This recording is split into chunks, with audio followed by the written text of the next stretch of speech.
Pacto por la Niñez y Adolescencia. 30 años de la Convención sobre los Derechos del Niño. Todos los niños y niñas tienen derecho a la supervivencia, derecho a la educación, derecho al juego, derecho a la protección, derecho a no ser separados de su familia, derecho a tener un nombre, derecho a opinar y ser escuchados. 190 países firmaron la Convención de los Derechos de los Niños, Niñas y Adolescentes. En poco cumpliremos 30 años de eso. ¿Es la Convención sobre los Derechos del Niño una promesa incumplida? Hemos cumplido en estos 30 años con las promesas realizadas a los niños, niñas y adolescentes del Ecuador. En esas 3 décadas han pasado 10 gobiernos,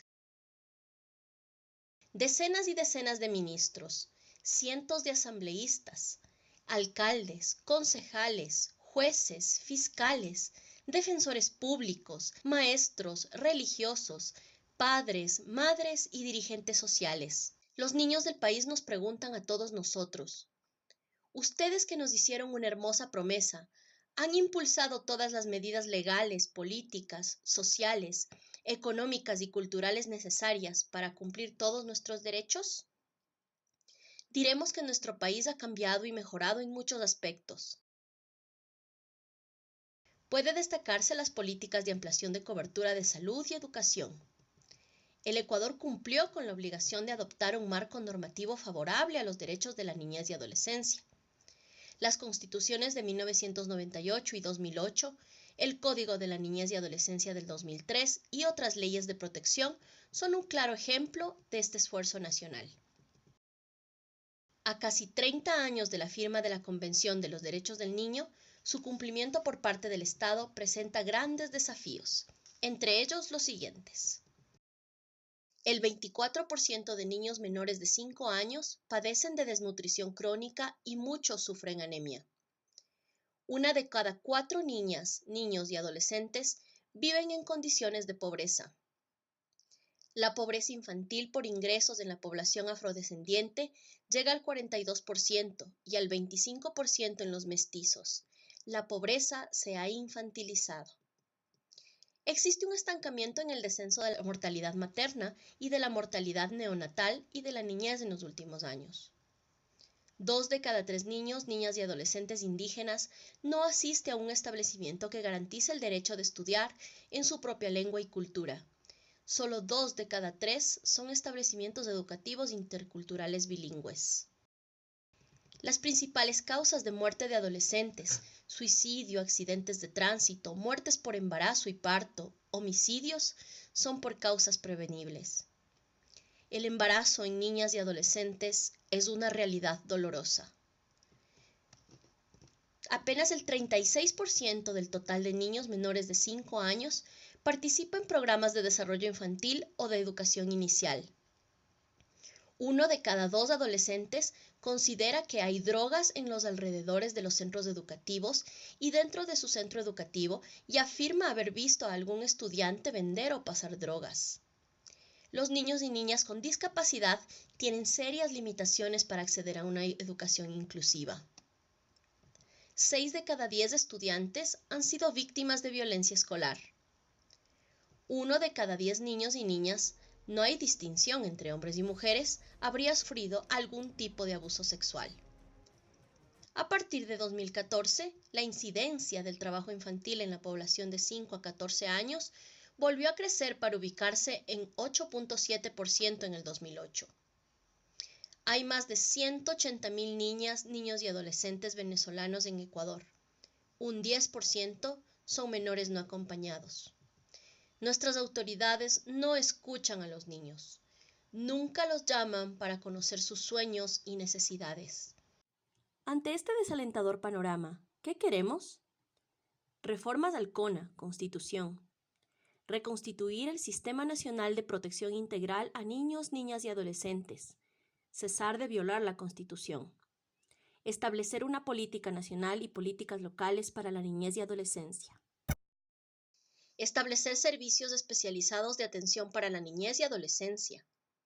Protección de la inversión social para niñez y adolescencia y realizar esfuerzos necesarios para aumentarla. garantizar la participación de los niños, niñas y adolescentes, establecer una real administración de justicia especializada de acuerdo al mandato constitucional. Como sociedad no vamos a llegar a esta fecha tan simbólica con la frente en alto. Llegamos con el bochorno de no haber cumplido a plenitud con los derechos de los 6 millones de niños, niñas y adolescentes que viven en el Ecuador.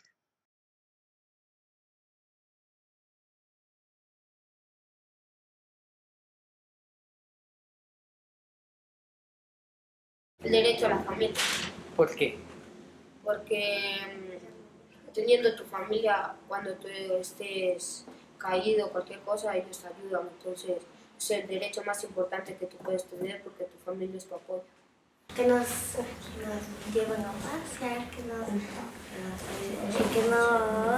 lleven a la escuela, porque a veces a veces a las personas, los niños ahí vendiendo y no nos llevan a la escuela.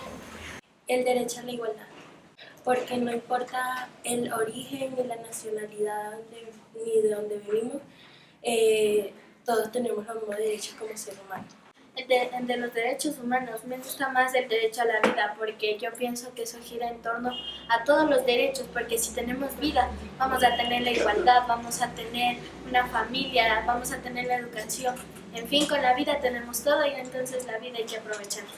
El de la familia, porque tu familia siempre te va a cuidar, te protege de todo y además ellos te van a bendecir y siempre te van a acompañar en todo. De la diversión, porque puedo pasar con mis amigos, porque me divierto mucho. Como siempre he dicho, hablar de derechos de niños es importante hablar con los niños, porque para entender qué necesidades tenemos los niños, tenemos que hablar con nosotros mismos. Entonces, el grave problema que yo en sí he visto con los derechos es que en el derecho de la salud, específicamente en el territorio Cayambi, no se lo está cumpliendo, ya que en el territorio Cayambi tenemos 4 de cada 10 niños que sufren desnutrición crónica y 7 de cada 10 que están con anemia. Entonces no estamos viendo algo que por parte de los gobiernos se esté haciendo para que ese derecho se cumpla. Al igual nosotros los niños indígenas estamos perdiendo nuestra identidad, estamos perdiendo nuestra cultura, ya que por la discriminación que existe hasta hay un tiempo que ya nos da miedo utilizar nuestra vestimenta, hablar nuestro propio idioma, porque las personas en sí no sabemos lo que esto puede significar para un niño, porque a un niño decir una palabra que para un grande no pueda significar nada, a un niño le lastima mucho. Entonces, con todos estos derechos, haciendo campañas, haciendo todo lo que estamos haciendo, podemos rescatar los derechos que tenemos y seguirlos cumpliendo. A mí me gusta hablar sobre los derechos porque eso es algo muy importante que las personas adultas tienen que tomar sobre los niños y poner la atención un poco a los niños porque también están pidiendo la opinión de los adultos porque están hablando sobre sus derechos. A menos sobre el derecho a la educación, yo he visto que muchas personas no le dan educación a sus hijos y eso está mal porque sus hijos necesitan educarse para poder ser alguien en la vida. También me gustaría hablar sobre el derecho a la familia, que hay muchos niños que están en fundación, que sus padres y su madre los dejan abandonados en una fundación y eso está mal porque si tú traes un hijo al mundo tienes que cuidarlo porque él no tiene la culpa que tú lo hayas traído al mundo. Ya se acabó. ¡Viva los derechos para todos los niños! Y de las niñas también. ¡Viva los derechos!